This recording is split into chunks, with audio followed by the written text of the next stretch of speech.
Hello and welcome everyone. Thank you all for joining us virtually for what is now our 10th active contract management meeting related to Statelandia's Family Support Program. So I know we have a lot to do today, so I'll hand it off in just a moment. But first, I just wanted to kick us off by saying how important the work you all are doing here is. In a short period of time, you've taken us from having a limited understanding of our Family Support Program was performing to meeting regularly to use data to drive performance improvement on a regular basis. This is having a direct and measurable impact on the families that we serve.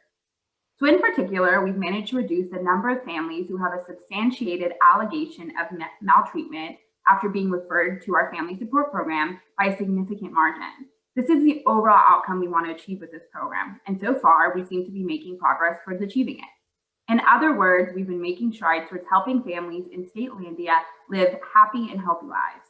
In addition, you all have been generating valuable insights about the importance of client voice in service management. These insights are having a pretty significant impact on how I and the rest of the leadership team have been thinking about re-procuring the service next year. And I think that, as you suggested, will likely incorporate some type of parent partner program, which will codify and build on some of the major changes you all have been able to make through this group. So I wanted to give a special shout out to the representatives from the providers who have joined us today. You are the most important partners in this work, and we continue to appreciate the effort you've made to make data-driven change in your practices. Thank you for everything you build to the table and everything you do. And with that, I'd like to hand it over to Sylvie, our program director, to kick us off. Thank you so much, Henna. So we actually have a lot to dive into in today's meeting, but I did first want to take a moment to briefly reintroduce everyone in their roles. So Henna has already spoken. She's the director of Statelandia DCF, who provides sort of the high-level sponsorship and support for this work, and is always there to help us break through administrative barriers when they arise. I'm Sylvie. Like Henna said, I'm the program director for the Family Support Program, and as you know, I oversee the Family Support Program contract and support you all, our providers, in administering the program. I'm also the lead on our active contract management process. And then Lillian is our rockstar data analyst who helps us pull, analyze, visualize, and understand data about the Family Support Program. And then last, but certainly not least, we have the executive directors of each of our 4 providers. You 4 know better than anybody how much of the work of ACM actually happens after this meeting, when you all go back to your staffs and implement the action steps that we decide on. Can I have the next slide? Thanks. So before we go on, I'm going to briefly recap what the Family Support Program is. I know that you all know this, but I think it's helpful to anchor again on it. FSP is a voluntary service designed to serve families who are investigated by Statelandia DCF and do not have a finding of substantiated abuse or neglect, but are still scored as high risk for future system involvement on our standard risk assessment tool. These families are referred to FSP providers, you all, by the social worker who's conducting their investigation. And then when they're enrolled, the families receive case management and connection to community resources like mental health treatment, substance use counseling, and concrete supports. Enrollment is voluntary, but the social workers encourage it when closing out the family's investigation. So our agenda for this week should be pretty familiar to folks at this point. The next thing that we're going to do is look at our performance improvement roadmap and then review our key dashboard metrics. Then we'll dive into the data for this week's performance improvement topic, which is persistence in FSP after 2 months. We'll have a discussion, pull some insights from the data, agree on some action steps, and codify them so that we're all on the same page for what we're supposed to do in advance of the next time we come together. And then finally, we'll close out by revisiting our roadmap and aligning on the deep dive topic for our next meeting. Next slide, please. So let's all quickly align on where we are right now on our roadmap. This is the scheduled topics that we've been looking closely at for each of our ACM meetings. And thanks to everyone here for the hard work that you all put into coming up with this list of areas to investigate at the beginning of this process. Last month, I think you'll remember we spent some time talking about wait lists. And today we're going to be diving into trends in how families persist in FSP. Before we get into that deep dive topic on persistence, we need to follow up on the action steps from last time and take a look at our dashboard metrics. So let's start with action steps. Last meeting, we looked at data around how many families are on wait lists. And we had this discussion about potential changes to practice that we could try to reduce the number of families lingering on wait lists for weeks after being referred. Charlie, with Northern Health Services, you had proposed this idea of having administrative staff members pick up a few cases to create additional capacity, and everybody agreed to give this a shot. So that's the action step that we have recorded here. And now I want to check in and find out, how did it go? Yeah, so Sylvia, it went pretty well for us at Northern. We chatted with our administrative support staff the day after our ACM meeting and implemented it the following Monday. There was a pretty significant reduction in how long it took to see families. And I think both our families and the workers noticed it right away. Yeah, we had a similar experience. It was a really valuable change, and we're going to make it a permanent component of our practice going forward. Yeah, we had the same experience here. So we actually struggled here at Central Family. So we typically have 4 admin staff, but 2 of them went on leave unexpectedly last month. So that really increased workload for the remaining staff. So they weren't really able to take on cases. We still want to try this, but we have to do a little extra thinking and maybe get creative beyond what we ended up discussing last week. Actually, Sylvie, if it's okay to find some time with you later this week to talk through a couple of specific challenges, that would be great. Yeah, definitely. Let's follow up after this meeting. Are there any other thoughts or reflections from anyone here about wait lists? All good. Okay, let us move right along then. So the next item on our agenda is reviewing our key dashboard metrics. So let's jump in. Just to remind everybody, our dashboard metrics are the measures that we use to keep an eye on each month and that we use to get an overall snapshot of program performance. So this is a set of charts that continues to evolve, but today we're going to review the metrics that we think currently give the best overview of how things are going for the FSP program. We'll look at one key outcome metric, which is the number of families with a subsequent substantiated allegation of abuse or neglect 3 months after being referred to FSP. And then there are 3 important process metrics. One is the number of families on wait lists. So that's what we talked about last time. One is the percent of families referred to FSP who enroll. And one is the percent of families in FSP who persist for 2 months. So to dive right in, the first metric is that outcome metric, and we're looking at the number of families who have a substantiated allegation of maltreatment 3 months after being referred to FSP. As you all know, reducing maltreatment is the overall outcome goal of this program, and so this is the metric that we ultimately want to see trending downwards as a result of our efforts through ACM. It's pretty clear, I think, looking at this chart, that we've made some significant progress here.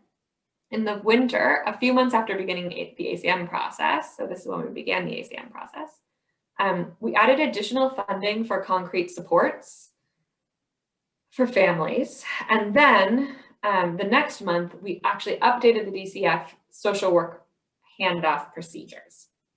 Last month, you all made a change in the way you were managing waitlists for the program. And as a result of these adjustments and a few other ones not listed here, we seem to be improving on this important measure of how well the family support program is performing. Sylvie, thank you for sharing this. It's really encouraging to see the overall impact of some of the changes that we've implemented. Yeah, it truly is. This is stunning. I really agree. So with this sort of positive note, I want to move us into the next component of our dashboard metric around waitlists and see how this is working a little bit closer to the ground. So this is our key metric number 2, the number of families on wait lists. And this connects back to our deep dive discussion from last week. The chart is showing the number of families on the wait list on the first of each month across all the providers. We track this because of how important it is that once families are referred, they actually get enrolled in FSP and begin receiving services. And we see that there is a pretty significant decline in the number of families on the wait list this month compared to last. Last month we were at 173, and this month we're at 141. I think that actually really speaks to the effectiveness of the action steps that you all took. So I want to just pause a moment and say, like, really nice work here. This is super encouraging to see. Since it was our deep dive topic from last month and we seem to be seeing a trend in the right direction, I'm actually not going to spend too much more time talking about it today, but I wanted to take a minute to call out that progress. So our third dashboard metric looks at the percent of families referred to FSP who enroll across all the providers. And this is important because, as you guys know, just being referred to FSP isn't enough. You have to actually complete the intake process and then enroll and begin receiving services. Jess from Central Family Partnerships, you actually helped us do some really good thinking about this metric in the past. Do you want to quickly talk us through what we're looking at here? Yeah, sure. I love this chart. So this chart shows us the percentage of families referred to FSP who actually enroll in the service. And that table on the bottom gives you the raw numbers, the counts of referrals and enrollments. So for June, there were 208 referrals, and of those, 86 families wound up enrolling, which is a 41% enrollment rate, and that's what you see in the bars. We did make a couple of changes to the way we were coordinating these connections with the DCF social workers back in January. And honestly, that seems to have boosted our enrollment rate from kind of hovering around the 30s to hovering around the 40s. Yeah, I agree. I think that seems to be the key insight here. Ideally, we would all like to see this trend continue and see the metric tick up to more like 50%. And if it continues to have around 40 for the next couple of months, we should definitely add this topic back to our roadmap to revisit in the future. So any other questions here about this dashboard metric? Makes sense. Okay, then I'm going to move us on to our final dashboard metric, which will also be a really nice transition to our deep dive topic for today. The last metric that we look at every month is the 2-month persistence rate.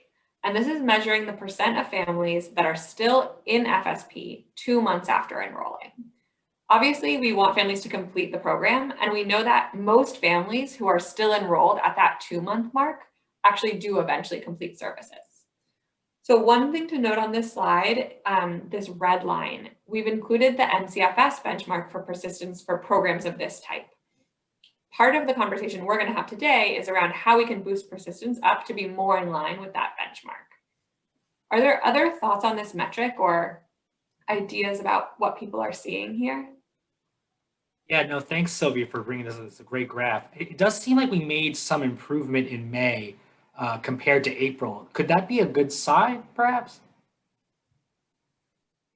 Anybody? Well, we did. Yeah, go ahead. I was going to say we did trend up this month, but we've been kind of all over the place in the last couple of months. So I'm wondering, do people think the last month represents progress, or is this just a volatile metric?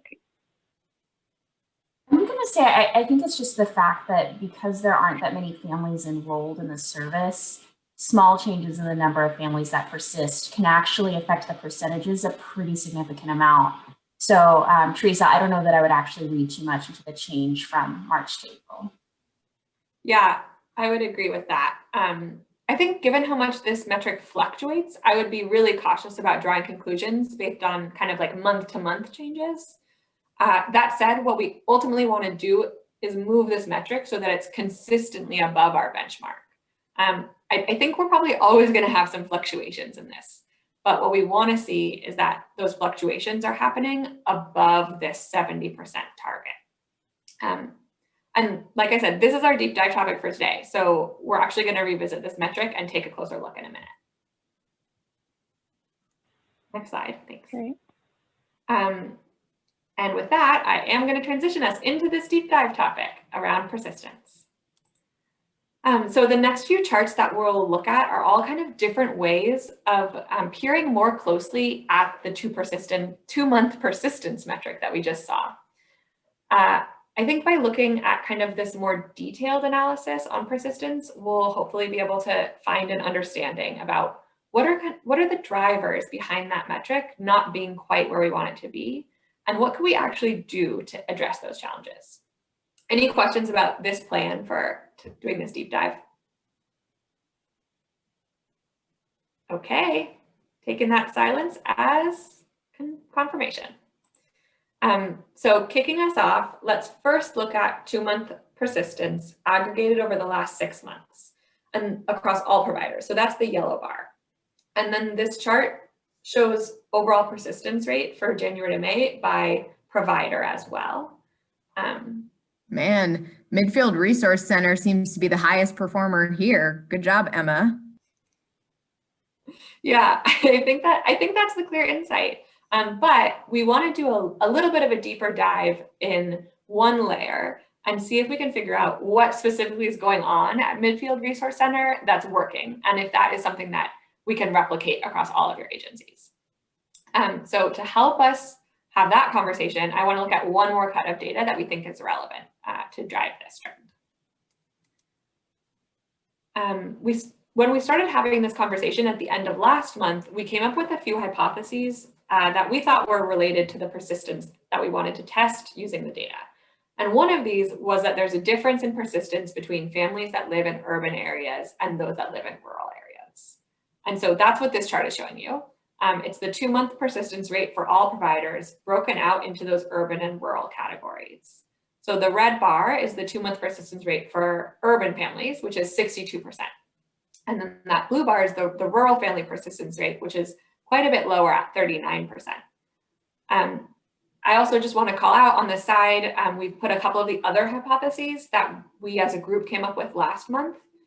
Lillian and I actually took a look at these, at whether persistence varied by number of kids in the family and at whether it varied by the time of year that someone enrolled. And we didn't find any support for this in the data. So I didn't bring that analysis back to this group, but can show you later if you're curious.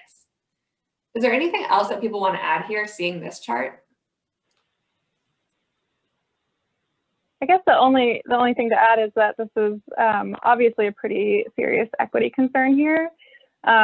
Rural areas in Statelandia have historically had pretty limited access to services. So I think here we're definitely eager to take some steps to address that trend. Yeah, and I think I'm so excited that you brought that up because that's exactly the direction that we want to take this conversation. So to get us there, let's look at one more chart. And this is where I think we'll be able to take that concern that you raised, Teresa, and lead us to action. So this is the chart that I sent out actually to everyone in advance last week. So it should look a little bit familiar. Still, I think that there is actually a lot going on in this slide. And I was wondering, Lillian, if you could briefly talk us through what we're looking at. Yeah. So this chart basically just combines the last 2 charts that we looked at, and it's showing us the persistence rate for each provider, but it's broken out by the persistence rate for rural and urban clients in that provider's region. I'm on mute. Thanks, Lillian. Let's see if we can draw some insights out of this data that lead us to some concrete action steps. As we've done in the past, we've put some discussion questions for us to work through actually on the slide. So the first is, why do we think families in rural areas are less likely to persist than families in urban areas? Yeah, so after we got this data last week, we did a quick focus group with some of our clients. We asked them about things that made it challenging to engage in our service. And our assumption is that some of the barriers raised by the folks still enrolled are probably some of the things that cause other clients to leave the service. A lot of what we heard was around transportation, actually. Families in rural areas are usually pretty far away from the service, and getting to the service can be a pretty serious challenge. Yeah, we heard a lot of similar things from our clients back in Northern. And in a lot of cases, we were hearing that there was no access to transportation, just that what exists is often really unreliable. We have transportation services that can connect folks with, but we just have limited capacity there. So it sometimes happens is people plan on meeting with their caseworker, but then their ride falls through or their car breaks down last minute, really terrible stories.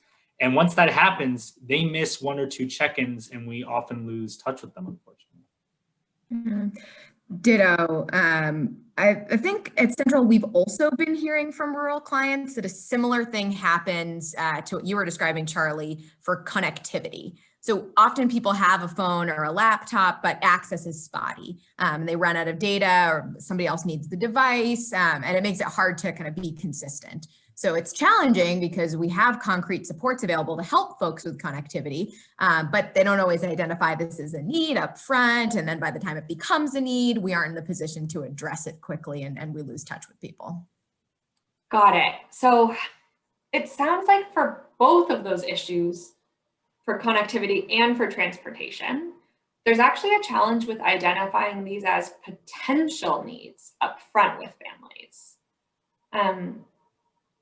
Anybody have thoughts on steps that we might take to address that challenge?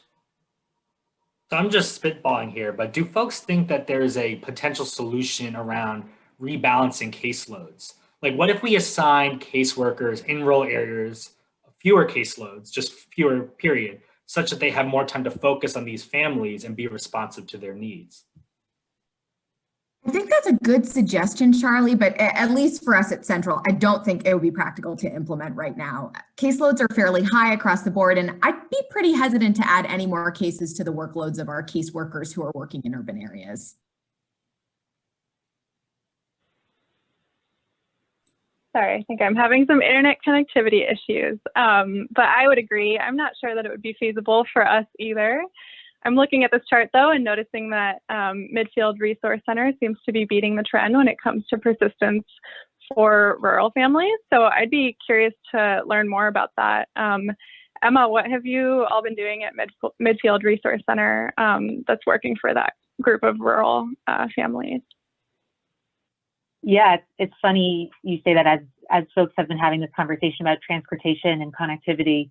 I was thinking about the concrete needs section of our intake form. So I'm not sure if this is something that other folks have. Whoa. So wait, Emma, are you saying that at Midfield, you have a whole concrete needs section on the form? Yeah. So when our caseworkers do an intake with the family, there's a section of the paperwork that specifically asks, how would you travel to and from appointments? And then what would you do if that option wasn't available? So if the client doesn't give an answer for the first part of the question, if the client does give an answer for the first part of the question, but not the second, then caseworkers are really good about making a backup plan with the client and walking them through available alternatives before an issue arises. So before transportation or internet becomes an issue. So for the internet connectivity, we ask, how do you access the internet now? And then what would you do if that option weren't available? Yeah, that's really smart. I mean, that's a really good approach. Unfortunately, that's way more in depth than what we do in Northern. We typically just have the caseworkers ask folks, do you have any concrete needs at this time? And then provide some examples of what those might be. Yeah, Family Connections, we do something similar. Asking about those kinds of supports are part of our intake process at all. Emma, when did you add that section to your intake process? Yeah, we didn't have anything like this until a few months ago. We were hearing similar things to all of you from folks in the field. And in particular, there was one family we had been serving that really helped us wrap our heads around the importance of backup planning for these kinds of needs. Fascinating. Would you be willing to share that section of your intake form? I'd love to try incorporating it into our process at Central. Yeah, same here. Agreed. I'd love to see that. We'd love to try it out. Yeah, absolutely. I'll send it out after the meeting. All right, well, it sounds like we're actually really arriving at a good set of action steps. I want to flip us to the next slide so that we can capture these so that we can make sure to follow up on them. So to recap, let's summarize what we just had in our conversation. What are folks thinking in terms of action steps? And I will have these appear on the screen. I'll capture them. Well, I'll definitely send out that set of intake questions so folks can use it. Yeah, it sounds like the three of us will incorporate it into our intake process itself and communicate with our own caseworkers around trying out the new question set and seeing how it goes. I'm thinking that one additional thing that might be helpful from a data tracking standpoint is actually if you guys could just let us know when you've actually made this adjustment so that we have that date on record. You got it. Yeah. Great. Yeah. Okay, I will send these action steps out in our follow-up email this afternoon so that you have them. It sounds like we're going to hold on the rebalancing caseloads possibility. But it's good to have that in our pocket for future discussions if we need to generate a couple more ideas. So Sylvie, just to be clear, we'll know this stuff is working if... Yeah, I can jump in here. So thinking back to our dashboard metric for overall persistence after 2 months, we're going to start to see that decline over the next couple of months if this is working. And what we can also do is create a chart that looks at the persistence of just rural families over time, so we can compare the upcoming month to this one for the most recent group. Awesome. Lillian, you and I can follow up after this on exactly how we want to put that together. Okay. That brings us to the end of this month's meeting. As a reminder, this is our performance improvement roadmap, and next month we're going to be doing a deep dive into increasing the role of client voice when putting together case plans. So similar to this month, there's a little bit of prep for you all to do in advance to gather insights from your clients. And I'll send out an email with some guidance and suggestions around how to do that, as well as the notes and action steps from today's meeting. So you can expect that in your inbox this afternoon. Any other questions as we wrap up? No, thank you. Yeah, thank you, Great. Sylvie. Thank you guys. This was great. As always, don't hesitate to reach out if something comes up, and have a great rest of your day, and I'll see you guys next month.